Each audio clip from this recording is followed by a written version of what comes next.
motorcycle brand, the Flying Flea, and our first electric motorcycle, the FFC6. We are approaching EV with the same singularity focus and unconventionality with which we have grown the global mid-size market in the IC world. We have made huge investments in growing our capabilities and capacities in the EV world.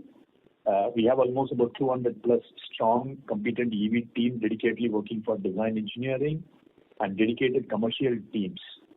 We have already filed almost about 28 patents in the EV world. Flying Flea by Royal Enfield, our new brand that will house our electric mobility ideas, is a blend of heritage and modern tech, which makes urban mobility effortless, exciting, and fun. Under this, we currently have two models, the classic style FFC6 and the scrambler style FFS6, which will be coming later. We are gearing up for the launch in an early 2026.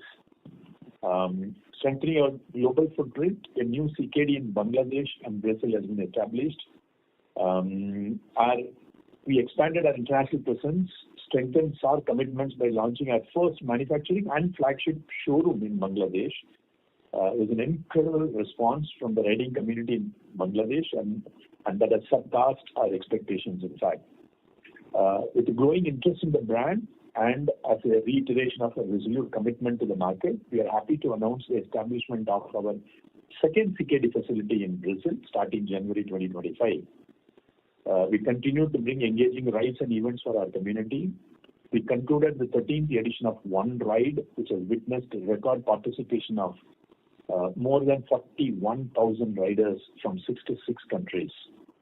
And as we are gearing up for the next edition of Motorverse later this month on the 23rd and 24th of November, I'm very happy to share with you all that we have lots of exciting updates for the motorcycling community. We also have a very special motorcycle launch planned during this Motorverse time. I take this opportunity to invite you all of us to join at Motorverse in Goa. To conclude, we are halfway through the tremendously exciting year full of new launches. Started with the Guerrilla 450 launch. We are now excited about the customer response to our diverse portfolio, and we are focused on sustaining and further growing this momentum. Now I'll hand over to Mr. Agarwal to talk you through an update on the VE commercial vehicles. Over to you, Vinod. Thank you, Govind. I'm very happy to share that at VECV we recorded our highest ever second quarter sales of 20,774 units, exceeding our previous record of 19,551 units in Q2 of 2023-24 with a growth of 6.2%. This was even more commendable given the context of the relevant commercial vehicle market that shrunk by 10.8%. So as against CV industry dropping by 10.8%, we grew by 6.2% in quarter two. At the overall level, the Indian economy has remained resilient through this period of geopolitical turmoil and the delays in projects and tenders during the elections and uneven monsoons. With the pro-growth budget prioritizing investments in infrastructure, we expect commercial vehicle demand to rebound in second half of this fiscal year. We recorded several best-ever second quarter milestones across segments. We are at number one position now in light and medium duty trucks, which is 5-ton to 18-ton segment, with a sale of 9,565 units in Q2 and a market share of 36.5% in this segment. Our heavy duty sales grew 8% in quarter two versus the same quarter last year. Our market share in this segment now is at 10.2%. We made sales of 3,984 units in our bus division as against 3,214 units in the same quarter last year. In our parts business, both Eicher and Volvo combined, we recorded a robust growth of 27% over Q2 of 2024. Exports in Q2 were 1,130 units, up 12.2% over Q2 of 2023-24, despite disruptions in traditional markets. Margins remain under pressure in a competitive market as we successfully continued to invest in growing our heavy-duty truck presence. During this quarter, we also entered into an MOU with Vedanath LNG Private Limited for the deployment of 500 Eicher Pro 6055 LNG trucks. So this is alternate fuel with LNG as a fuel, which we have introduced in the market. Deliveries have already started, and we will ramp up during the coming quarters. The MOU aims to facilitate the development of the LNG station network across various locations to fast-track the development of the overall supply-side ecosystem, thereby aiding the long-haul transport segment to switch to cleaner fuel. Coming to VECV financial performance, for the second quarter, the revenues for quarter 2 are 5,538 crores against 126 crores in last year of quarter 2 with 8% growth. EBITDA margins for Q2 are 395 crores as against 402 crores last year, with margins at 7.1% in Q2 as against 7.8% last year. Profit after tax for Q2 is 209 crores as against 187 crores last year. So thank you all for being with us on this call today. We can now move to the question answers. So back to the anchors. Thank you very much, sir. We will now begin with the question and answer session. Anyone who wishes to ask a question may enter star followed by 1 on the touchtone telephones. If you wish to remove yourself from the queue, you may enter star followed by 2. Participants are requested to use only handsets while asking a question. Ladies and gentlemen, we will wait for a moment while the queue assembles. The first question is from the line of Chandramouli Muthiah from Goldman Sachs. Please go ahead. Hi, good evening, and thank you for taking my questions. My first question is just around the average selling price on the Royal Enfield side this quarter. We've had a relatively stable mix in terms of domestic versus export quarter on quarter, also a relatively stable mix in terms of 350cc quarter on quarter. I think 450 has improved slightly quarter on quarter, but there seems to be moderation in ASP quarter on quarter. So just trying to understand what were the factors that might have driven that. I think ASP, as you know, we haven't taken any price increases from last year to this year. However, our product mix and some share of the higher than 350cc requirements, all of that is reflecting as far as ASP is concerned. So largely it's all connected to product mix. Got it. That's helpful. Second question is just around some of the launch-related costs that we might have had around the Guerrilla during this quarter. Just want to understand, I think there has been a visible pickup in other expenses quarter on quarter. I think next quarter we have Motorverse as well. So how should we think about sort of the run rate on the other expenses line item for Royal Enfield heading into the back half of the year? I think you're right. We've had new product launches. Where Guerrilla came in, we had the new Classic 350. So some of those expenses have improved in this quarter.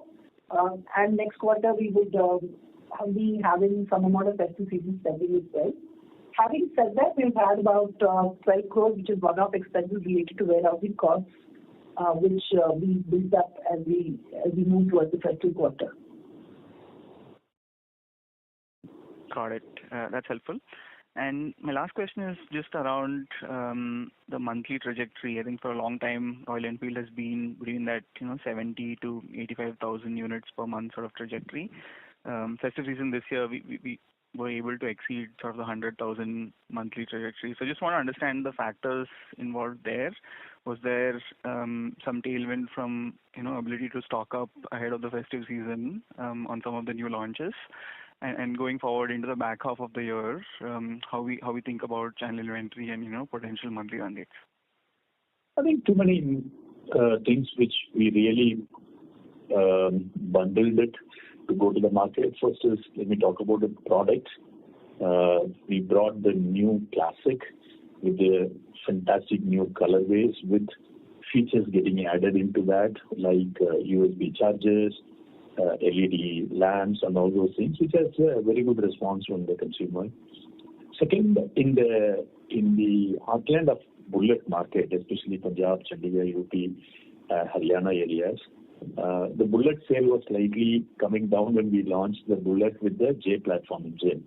And with the market feedback which we got, we also brought one more product with the Battalion Black. So that was also helped. So there are product interventions we brought in. And as Vidya was mentioning, we built up inventory. We hired extra space, and we really thought that there's going to be a lot of traction this year. In the last call also, I was mentioning that we will amp up the marketing initiatives in the coming months. So we actually gone ahead with full-blown market activation, which we called it as a 360-degree market activation now. That has helped. We also worked on inventory funding for the dealers. The floor funding was also taken up. So all these things have really helped in bringing in an excitement into the market. The Classic has started having very good response. The Bullet has actually surpassed some models, and that's also having a very good response. So the new product and marketing activations, floor funding, all those things came together, and that's why the excitements got rekindled in the market.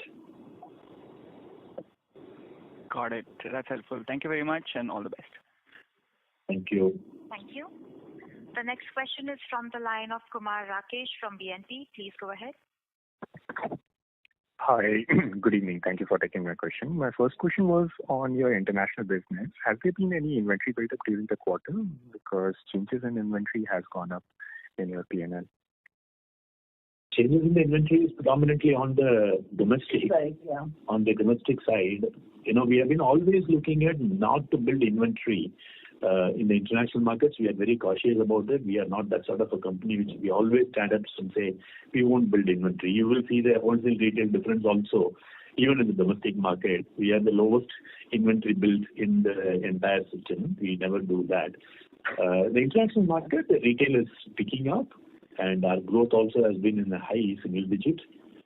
We are not building up too much of an inventory. I must also tell you why we are also going very cautious about it, is that there is a OBD2B transition which is going to come in from 1st of January of 2025.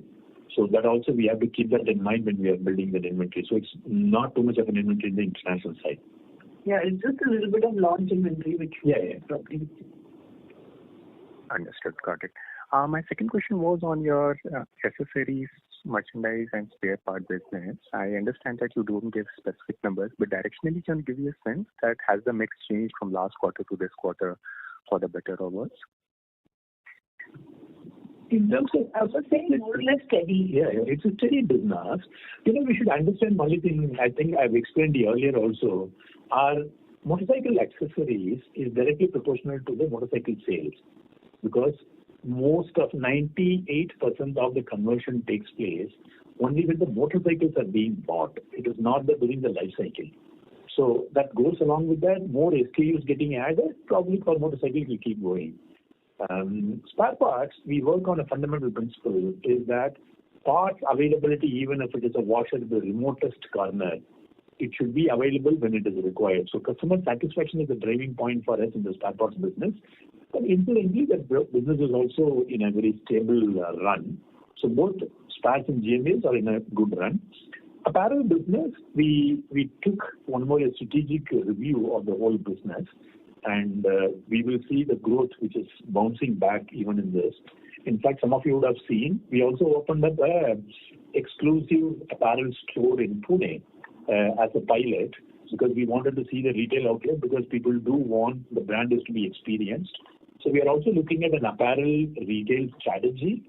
How do we reach out to the consumer? Thereby to actually get us a business also. But first is, how will we make our people to have the brand carrier of Royal Enfield and enjoy the brand motorcycling? That's what is the thought. So in a nutshell, all the businesses are stable and it is growing. Great. Thanks a lot for the detailed answer. Just one clarification. So you spoke about one-off cost of about 12 crore for warehousing. Can you just explain what that cost was and what's the strategy behind that? No, so basically the cost is on account of additional warehouse space. Obviously, while we might need it for a month or two, they will obviously give a contract for 3 months or 4 months. So it's basically on account of that. And this is for the Northern India for the festival period? Wherever required. I mean, it's spread across India. The warehouses cannot be built for a peak capacity. So it is normally done the entire C&F area sign-off, as Vidya was explaining, wherever it is required, where there is a peak demand which will come up, so you have to keep it on a variable basis. So that's what she mentioned, that we will actually have where the locations are, and we hide it for 3 months' time. Understood. And the units being kept here would be the dealer inventory. Is that right? What? Sorry? So you would be keeping the vehicles here. That would be on the dealer book or our book for whatever period? No. So this would be, the way we do this is we move from our warehouse to depot and depot to dealer. So typically this would be, some portion of it where we are just waiting for dispatch to dealer locations, and we mix of it, but largely our inventory. Understood. Got it. Thanks a lot for that. Thank you. The next question is from the line of Pramod Kumar from UBS. Please go ahead. Yeah, thanks a lot for the opportunity. Vidya, before I start with my questions, just a clarification on this warehousing cost. It should be an annual phenomenon in that sense, because you need additional space every year, or this time it was very different because you're calling it as a one-off. So just wanted to clarify that. Yeah. Pramod, maybe Vijay would like to clarify. Maybe I can add. So it is an every year phenomena. So what we normally do is we look at inventory overall, and we always look at inventory should not be built. So warehouse sizing, we would look at how do we reduce. Every year when we are picking up the market momentum, the size of the variable warehouse, which we are talking about as an add-on for the festive season or marriage season, we size it slightly differently every year depending upon the market pool. So this year we really wanted to build more inventory, so we have gone in for slightly higher space in terms of warehousing. Okay. So ideally, would we expect this will continue next season as well, or I'm just trying to understand? Ideally, sorry, Pramod, you're asking? Ideally, should we? Yeah. Look, I think, Pramod, the highest sale season sale is one this. That's what is Diwali. And we normally do. We also mark the marriage season and the good time seasons across all the locations. And wherever it is required, we do that. For example, if I have to tell you at a Onam time, if in case we have to have a warehousing extra capacity required around the Kerala area, we do that. So it's a round the year phenomena, but whenever it is required, we will do that. We don't take it and then keep it idle. Yeah, fair enough. And going back to the demand questions, basically the demand what came in for Royal Enfield was actually very, very surprising, and I think we could see the marketing efforts what you had with the full page ads and all. But I'm just trying to understand how's the momentum after that, because is it like just there were customers on the sidelines who, and with your marketing impulse, they came and made that purchase, and now we go back to the normal run rate, or are you seeing the demand trajectory in changing, or in terms of the walk-ins, inquiries, and conversion rates picking up even after the season? And will you kind of sustain this marketing efforts given the fact that once inventory rebuilds? Because what you understand from dealers is many of the dealer locations had total stockouts of vehicle, right? And I believe you have a very strong order backlog even for the marriage season in the up-north market. So just want to understand the how big was the marketing impulse on its own, and whether you will sustain it, and also on the financing schemes which are offered by the banks. Do you expect some of these to kind of continue as a standard practice going forward? And because I believe even that was a kind of a demand catalyst for the season. Yeah. So Pramod, I'll go one by one. Question number one, which you asked, how is the demand even now? Was it only a festive time? Very certainly, festive to post-festive, there will be a change. But if we have to compare pre-festive to post-festive, how is the demand? Pre-festive to post-festive now, the demand has gone up. So the marketing interventions and the product intervention has really worked, and it is sustaining. Obviously, if you are looking at will it be same like the festive time, will not be. But pre-festive time with the old Classic, old Bullet, and not having enough stock in the respective areas, floor funding not fully signed up, and the marketing activity is not there. With all those activities I am seeing now in the month of November in the last 10 days, the traction is very good, enquiries have been very good, walk-ins are also very good. So that's a very positive sign which we are seeing. That's on the demand side. Second, you talked about on the funding offers and the bank schemes. I think, Pramod, as you know, a lot of our financing is basically through the retail financing options, not so much the bank financing option. So we really didn't have anything specific which is bank offers or something like that for the festive season. And the third, Pramod, you are asking about the sustenance program of the marketing initiatives. Even in the first quarter call which I was mentioning, we will be doing a mother brand level marketing campaign at a product level. During festive, we would have seen first time we came within the range advertisement because we wanted the consumers to see the full range of motorcycle of 350cc and 450cc platform, which has really worked. And we also have the cadence which is done up now for this quarter and coming quarter on all the products which we have launched already, and some of the products we just getting launched or almost launched about a week back. For all those things, the marketing and market activation will continue in time to come. Okay. And Govind, I just want to elaborate a bit more on the demand response, because it was surprising to see that in a city like Mumbai or Bangalore or Pune, which are mature markets, pretty mature market, dealers had the best ever Diwali in terms of the kind of run rate they had, the kind of order books they had. So I'm trying to understand what is the read from you guys in terms of whatever analysis you did or feedback you got from dealers as to what is driving this kind of comeback, and is it like and the certainty on sustenance of this, because this is something which was not expected by many Royal Enfield dealers, the older dealers. So I'm just trying to understand what has worked, just the marketing on its own, or is I'm just trying to understand, because we understand this better, we have better visibility on the future demand. So please, No, I think Pramod, I think during this time, the middleweight segment had a lot of activities and actions and noise. So last time also I was mentioning is that any amount of a marketing effort which we would have done would have been a overemphasis on the same point. It would have gone into, saturated place. So we held back on market activations and all those things. But we wanted to enter into proper market activation activities around September time onwards. We also clubbed it because we had to go to the market with the good news. That's why we launched our Classic with all the new fresh colors, with the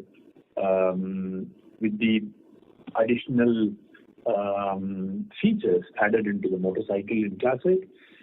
We launched the Bullet in the market where we were losing market share because of the Bullet dominant areas. Floor funding was not available at some places. And the market activations, including what we have not done, like radios and print ads and whatnot. All those things have rekindled the interest on the brand Royal Enfield, which predominantly for us the proxy is Classic. So the Classic interest has brought back the consumer more and more into the showroom, and that has helped us to the conversion. I mean, it is supported by the fundings and supported by the finance available, all those things. We also came out with an incentive program of the retail for our front-end staff, not Royal Enfield, so the dealer principals, and that also has worked. So we packaged everything, and we really thought that let's go all out and see how the interest can be kindled and the desire is brought back. The demand is only an outcome. So the desire is back. There is an interest which I'm just seeing once again with a lot of positivism, and that's why the brand is actually now vibrant once again. Just to add to that, if you remember, Pramod, let me just add, I think last call, I think VGR had pointed out that while retail may not necessarily be showing it, but the inquiries have been up. They've been continually up. So there is always curiosity, but there's a little bit of wait and watch type situation that was happening as we believe as far as consumers were concerned, as all the launches came in and they were looking at all the options available. But I think during the festive season when they have to essentially want to buy, at that point in time there was enough call to action which came together and which kind of, I think, culminated in the numbers.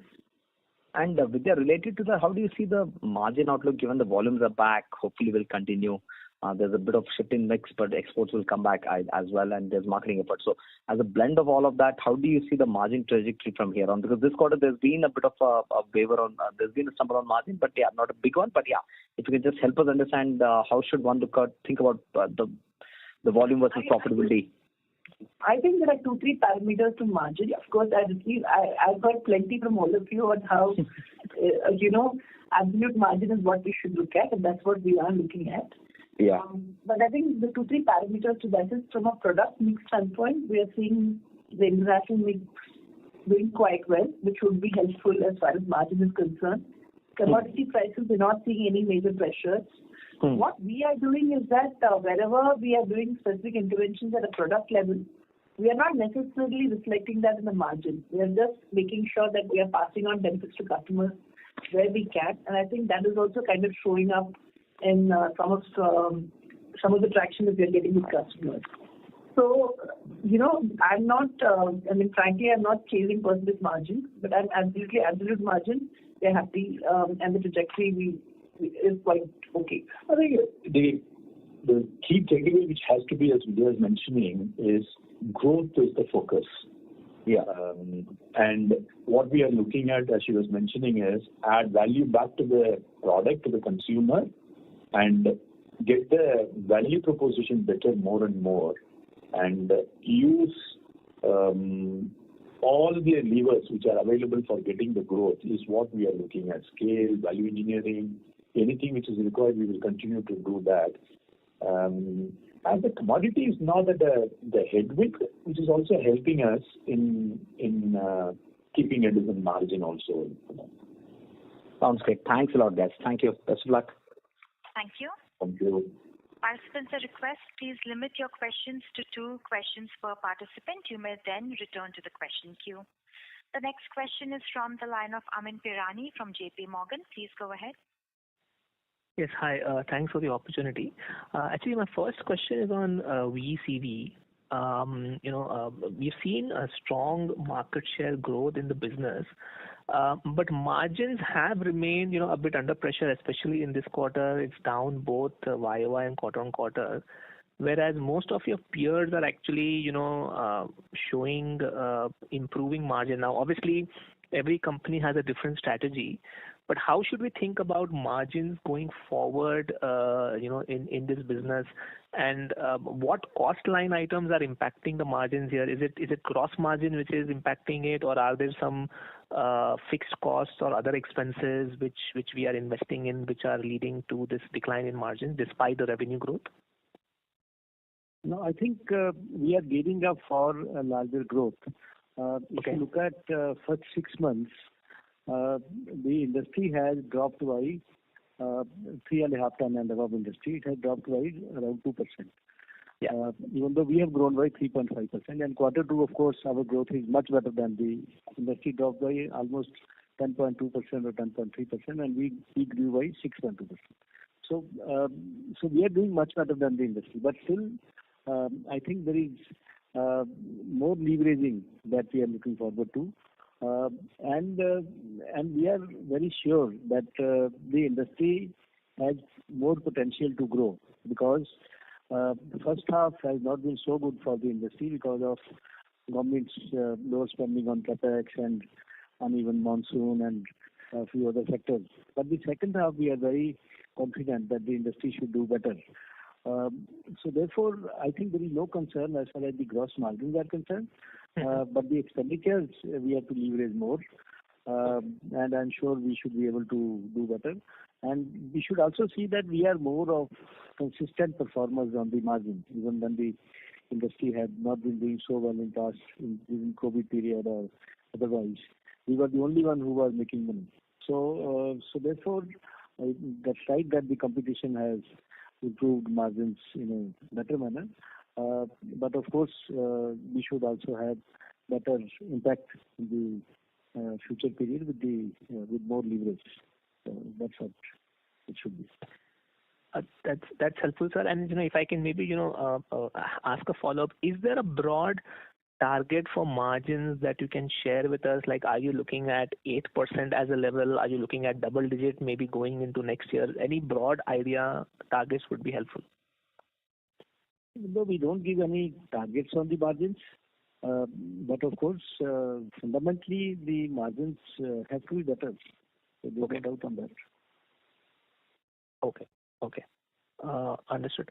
And just going back on the Royal Enfield bit, and I'm just wanting to, get back to that pricing and margin question. So if I look at the mix quarter on quarter, it is largely stable to slightly improving. The Himalayan mix is definitely improving. So as we think of margins going forward, I know you are now focusing on growth and on the per vehicle EBITDA. Is there a kind of a mix that we are seeing within the classic lower variants, or are we how should we think about the variants within Himalayan and classic which are driving the growth at least right now, and what is the initial response to the Bear and the Shotgun and the classic 650 as well? I'll go from the reverse. Bear 650, I'm sure all of you would have read. What is that? It is a 1960 inspiration from Eddie Mulder's race at California. That's an inspiration on a 500cc of Royal Enfield, and that's an inspiration. So we thought that we should get that momentum back into the motorcycling world. So we launched Bear 650. Just launched. So I don't even know how many days now from EICMA to now, maybe about a week's time. It's an outstanding product. So people who want to have his own path and he wants to ride in his own space, and there are a lot of social media buzz around that product. Classic 650 is another one thing. It is in a high demand, which has been there for quite some time from all the consumers, even from international markets, that we need a Classic 650. So both the products has come in and answering that call. As far as the model mix which you were talking about, in every product we have varianting. So our varianting strategy is always depending upon the CTG, depending upon the features which are there, and we have always seen our higher variants sell better. So it is not that we are saying the lower variant is bad or something like that, but always we have found in all the models the higher variants sell better. So to that extent, the margin we do see a betterment because of the higher variant selling. Okay. Thanks for that. I'll come back in the queue. Okay. Thank you. The next question is from the line of Kapil Singh from Nomura. Please go ahead. Good evening, sir. Congrats on a strong festive performance. My question was on, when we look at demand, do you sense that industry demand is also good or showing signs of revival, or most of the improvement is more attributable to the actions you have taken? And also between rural and urban, what would be a rural and urban mix currently, and are you noticing any different trends over there? So two questions which you have asked. Am I seeing the market growth? If I have to tell you about the market growth, the market has grown during this festive time, maybe about 6-7%. That's the market growth, and I see during the festive time. And our retail has been almost 26% growth. So that's the kind of a traction which we had on our retail. The second which you asked is what on urban and rural. Rural, the demands are going up. And you all know it's little on to the two-wheeler. Overall also, the urban growth rate is slightly lower. That we are seeing it even in all, including our motorcycles. But now, there are some products which are urban-centric too, like say Guerrilla 450. Now we are picking up those areas where it has a higher traction, and we are going to work on it during this 2 quarters on that product, because it is being a new brand, new product. We have to work on that product, and yet we are seeing it especially in an urban context. it has a higher traction and a higher interest, and that's where our focus is also going to be there on the market activations. So may I know your mix also? How much is the rural and urban mix for you? You want to give the percentage of Anubhav, how much is I that? think very difficult to comment specifically. I would say that about, I think, 1/3, I would say is... It's a rural one. Yeah. Okay, one third is rural. It varies from product to product. Geography, because, for example, we've got pretty good traction in the east, that again... For example, Himalayan might be having a higher traction in the urban market, and Bullets and Classic has some good traction in the rural market. Hunter used to be very high in the urban market. Now I'm seeing there is a traction which is coming up in the rural market. So product to product. Some of our top 10 cities, they're continuing to do quite stable. Bangalore, Pune, all that. We don't cut it as an urban rural and then see how it is working. Rather, we start looking at which product has what sort of an attraction on the interest in which area. Depending upon that, what is the market activation to be done is what is the focus which we are bringing in from September onwards. Okay, great to hear that. Just a small one, if you could just share what is the current inventory level that you have? It's about 3 weeks max. That would be 2.5 to 3 weeks is an inventory. It has actually, I think some of you have raised, there is some stock out situation which has happened. So now we are actually going back and building some inventory in locations.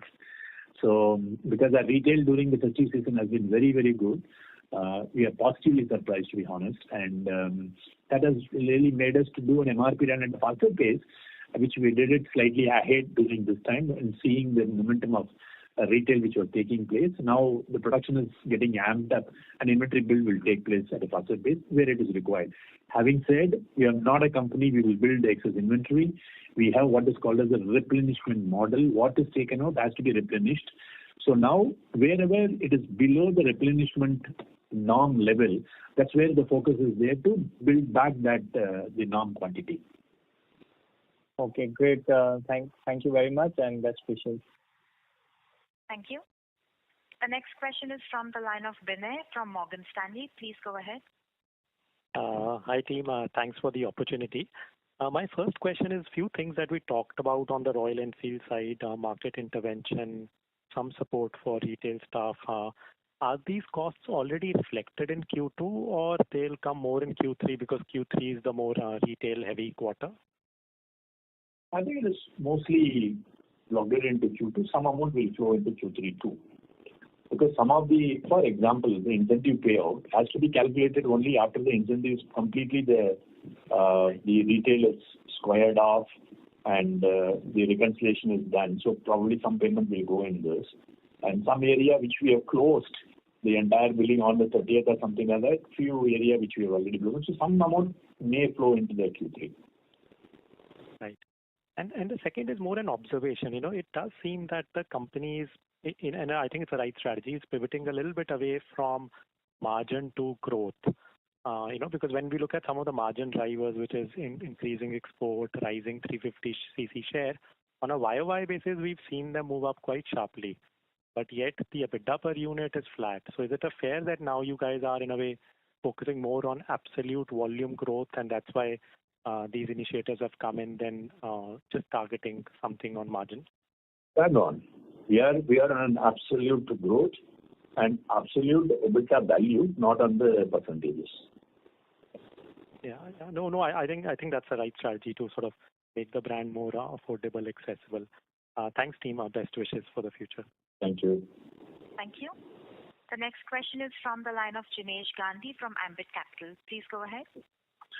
Hi.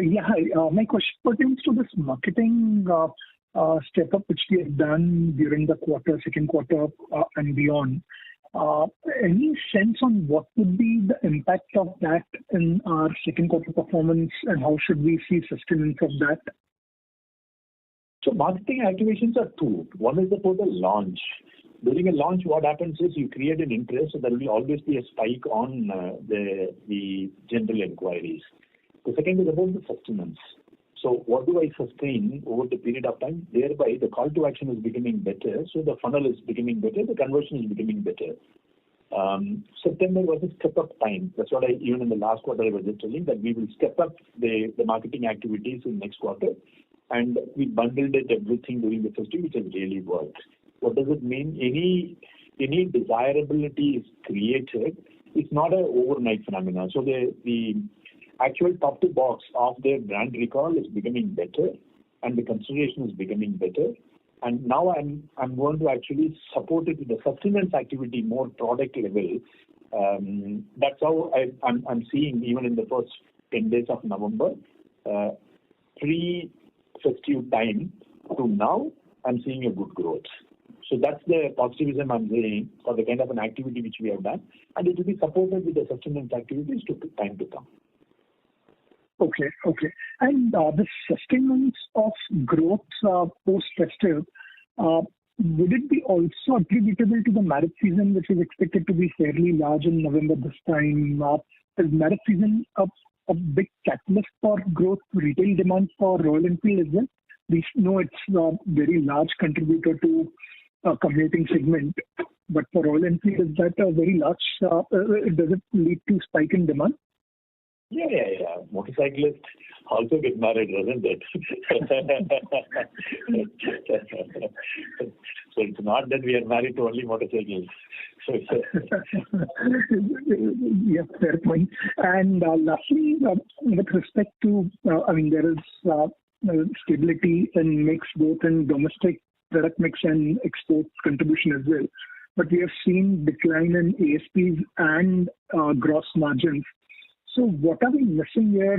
Why is this divergence in terms of mix and gross margins as such? Commodity also should have been stable on QOQ basis. What are we missing over here? I think Vijay explained that our ASP is actually controlled by two things. One is about the model mix and the higher share of 350cc in the Q2. That's what is predominantly the ASP drivers. There is somewhere it is an increase, somewhere it is a decrease. But the product mix more than 350 has increased something, and international market has. It's predominantly a model mix. Okay. Got it. And on exports, are we seeing, you mentioned 12% retail growth in broader exports is what you've indicated in Q2? Yes. Yes. And any markets where the retail in the international market has been better, which is almost about retail is actually growing, which is higher than the wholesale by about 12%. Inventory stocking is not taking place too much, but as I mentioned for everybody, the market in the international, especially in Europe, it is going to be very different because of the OBD2B situation. There will be a lot of pre-bookings and pre-registrations, all those things which will take place. So we are very cautious about those inventory build-up, because that's what has happened in 1 year. We don't want to repeat that. So there should be no inventory. It should be a pull.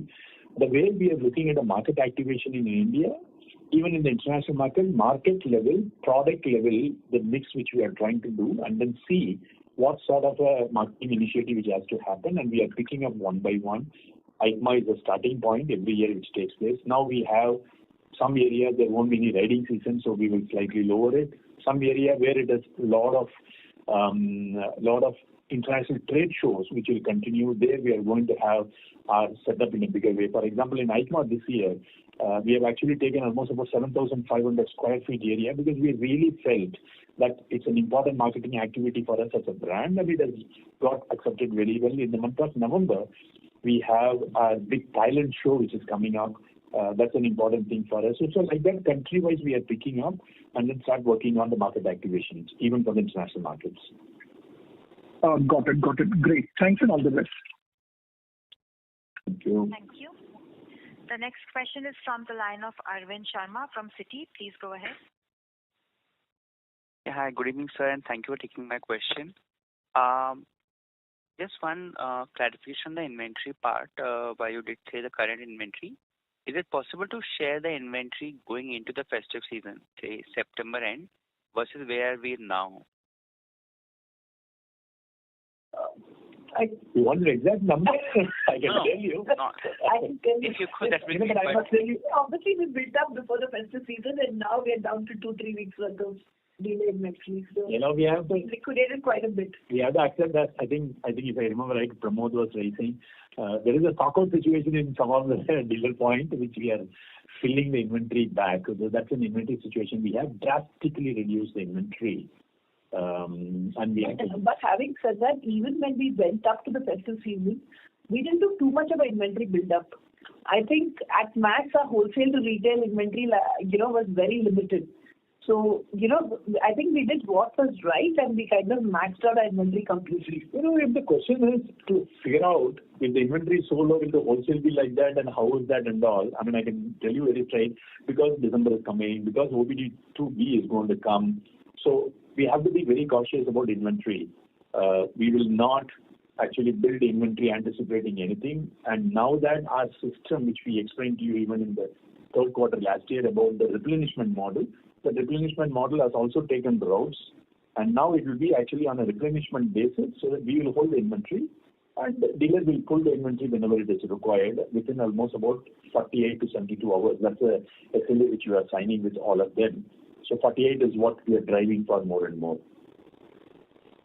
Got it, sir. Thank you so much for this.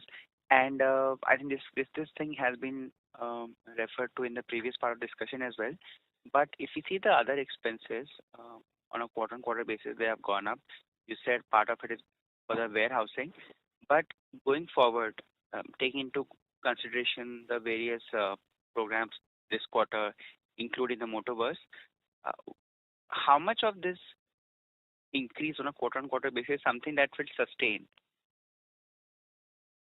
In the second quarter, maybe Vidya can add more. Second quarter, obviously, we had launches and there were expenses around that, and some amount of an EICMA expenses which were booked on that. Quarter 3, once again, as I mentioned, we will continue to have a sustenance expenses for the marketing. May not be very high like your launch expenses, but there will be marketing expenses more and more. Somebody asked a question about the calculation and the payout, whether it has been done for the entire incentive scheme, which will happen in this quarter. So it may not be spiking like what has happened in the previous quarters, but there will be expenses on the marketing related thing continue, because we want to continue the sustenance of market activations for the product and the brand in time to come. But that's what we will do as a growth. Got it. Thank you so much, sir. That's all from my side. Thank you so much for taking my question. Thank you. The next question is from the line of Raghunandan NL from Nuvama. Please go ahead. Thank you, sir. Congratulations on strong festive season. My question is on Bullet model. Bullet had a decline in H1, but in festive period there was a growth. Dealer checks indicate Punjab, Haryana, UP, Rajasthan, the launch of Battalion Black, which highlights vintage design, supported sales. So can you talk about the importance of launching this product, and do you see the pent-up demand which was coming back? Two things. I think first is, as an organization, we were quick to accept the fact that maybe the product intervention is required. Normally, our product intervention takes a longer period of time. But the Bullet dependency on few markets were very high. One is to the consumer, second is to the dealer viability. When the dealer spoke to me, in fact, we all sent a team there to understand more what is it they want. Then we have understood that, there are some things on the Bullet, few features which they really felt is what they can relate to as a Bullet, like a bench seat and a rear shrouded tail lamp holder. These two are the major things for them. In the absence of it, it is not reflecting like a Bullet. I am not buying. In those areas, did we lose the market share? May not be. Did we lose the business? Yes. We started losing business because the consumers were not taking a decision to buy. So the dealers were also having a huge pressure on their profitability. When we launched in those markets, and the Bullet 350 got a very good response from all of them, which you are also mentioning, was there a pent-up demand which has helped us during the festive season? Yes. Undoubtedly, yes, it has helped because, as I mentioned, we have not lost the market share, but people are not taking a decision.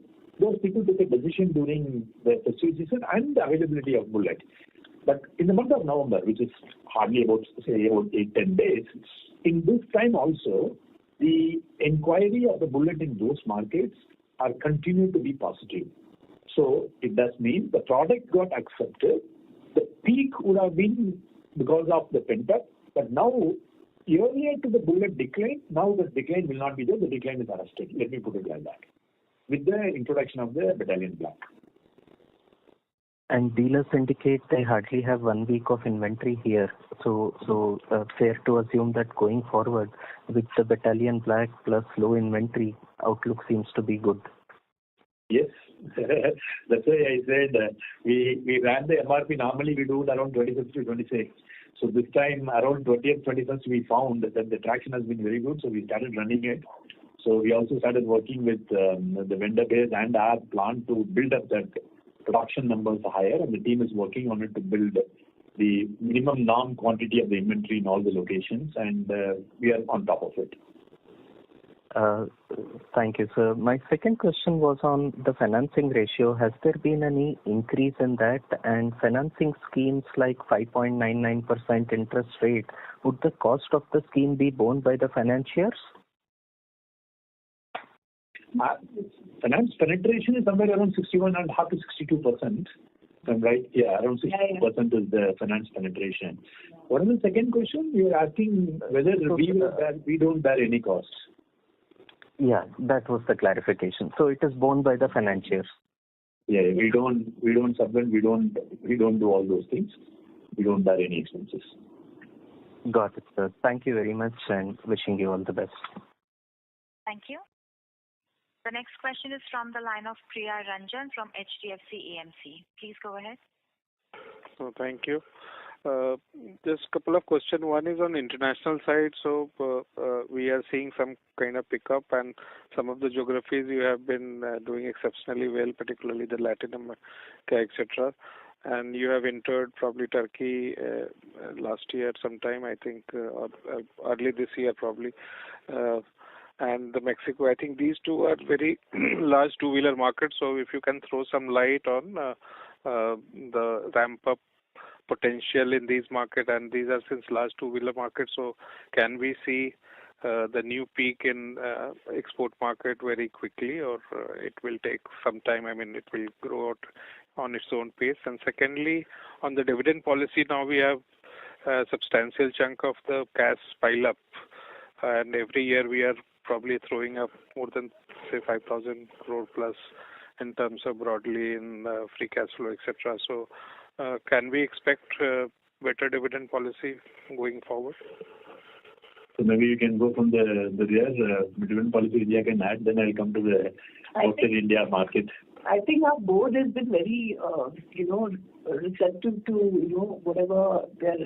what the numbers are looking at, etc. And we have kind of revisited our dividend policy, and I'm sure the board will continue to keep looking at it and seeing whatever steps need to be taken. And now to the next question. So on the international market, if I have to tell you, we have almost retailed around 59,500 motorcycles in this year. Compared to last year, it is almost about 12% growth, which is also there. In fact, 20% growth. What is happening market by market? Once again, because if I paint the brush for all the international market, it is a problem. First, let us go with Latin America. Argentina, Colombia, you all know, still there are some weaknesses in the market, right? Because there are issues which are going around in that area. We are also consciously looking at, we have our CKD plant, our team is there, products are there, local developments are done up, but the market is not so positive. I don't see it as a very jubilant market, so it has to stabilize. So when it stabilizes, we are there with the full thing. Thailand, you all know, the banks are slightly tightening. So more and more. So we have started working with the bank. In fact, we are going there to talk to them and figure out what is it we have to do and all. You talked about Brazil. Brazil, to overcome the quota issue, we have come out with the second CKD plant also, which is required for us to get a higher quota. Because the quota was not available, I've actually asked the team not to go for a further retail outlet increase. now that our CKD plant is coming into operation by December time frame, we are opening up the retail outlet also. So that's going to give a growth because we are as a company, we are very touchy about our ecosystem's profitability for long term. So now we will go for expansion of the retail outlets in the Brazil market. So that's going to be a growth. This is going to come, and the products are also very well accepted. Himalayan just got launched and it's getting accepted. It is a market for those sort of products. In the outside market, New Zealand and other markets are not very high, but Australia is a very good market for us. Australia had all the interest rate issues and all those things. Now I'm seeing the green shoot. So the acceptance and the product, there is a bit of a velocity which is taking place in the market, which is a good sign. In the SAARC, our focus has been how do we enter into the market, how do we grow the market. We entered Nepal, which has been stabilized now. And this quarter, we went into Bangladesh. And among all these unrest issues and all those things, I can happily say that there is a huge booking backlog at Bangladesh, which is a very good situation, which it is a very positive surprise for us also that in terms of number of bookings of motorcycles out of Bangladesh for Royal Enfield. Europe, still it has a bit of an issue, but now what is happening is, as because the inventory corrections are done, all those areas, now the vehicles are getting filled, there is a retail momentum which is taking place. So time to come, I don't see a major jerk in the international market, but the growth will be gradually going up. It won't be that there will be a blip in one few quarters to say, wow, it has doubled. That's not the case. But will it have a positive trend? Yes, it will have a positive trend in time to come because all the activities are actually aligned to that and the market is also showing like that. Sure.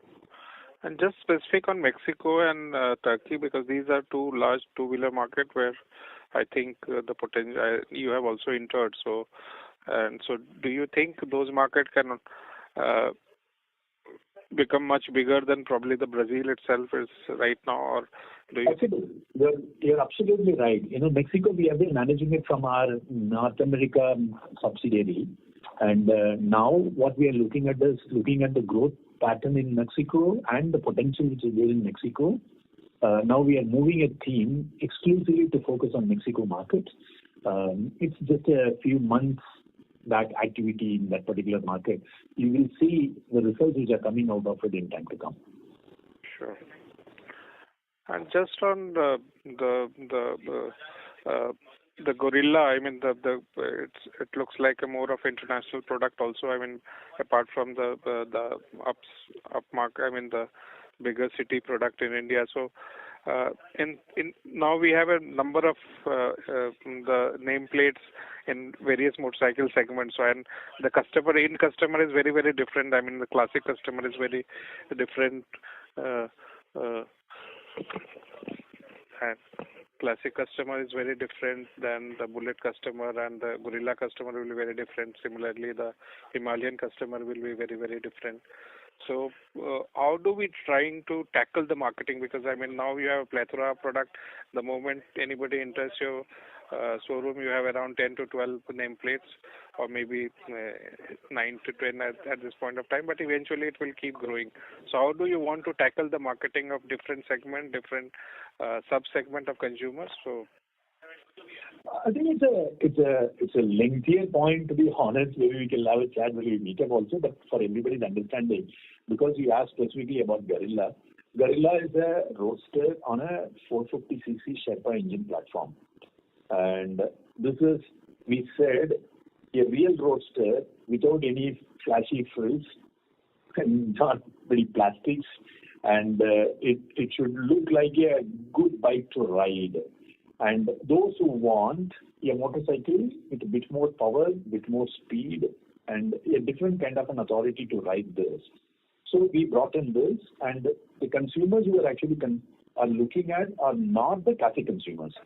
Classic and Bullet consumers are very different consumer sets. They are looking at a particular form factor and particular riding stance, and those consumers are not considering Guerrilla. Guerrilla is being considered by young guys who has a thought process of comparing with the rest of the motorcycles which are also available in the market, where Guerrilla stands up as a best motorcycle. So when somebody walks into the showroom, first and foremost is on a digital level. We also are on customer 360 platform. So someone who comes in and then gives his phone number, we actually know what is his interest, and our conversation starts from his interest, from the cookies which he left with us at different locations, and where he has visited, what he has actually worked and talked to us, and all those things. With all those things only, we are actually talking to them and then making them to take a purchase decisions. So it's very different product. Every product I can explain to you, and that will be a huge discussion point. Maybe we can pick up that whenever we meet. Sure. Great, and thank you. All the best, I think.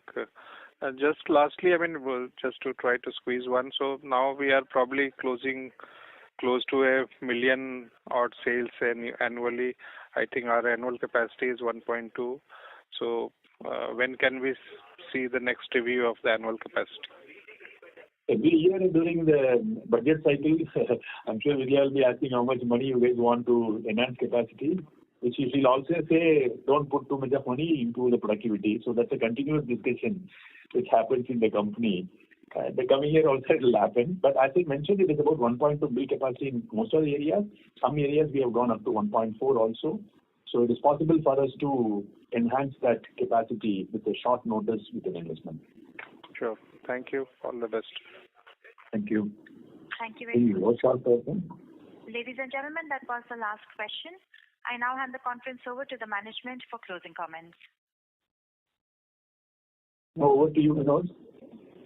No, thank you very much for very good participation, and of course we look forward to Q3 now. Thank you very much. We sign off with that. Thank you. Thank you all. Thank you, everyone. On behalf of Eicher Motors Limited and Avendus Spark, that concludes this conference call. Thank you all for joining us, and you may now disconnect your lines. Thank you. Thank you.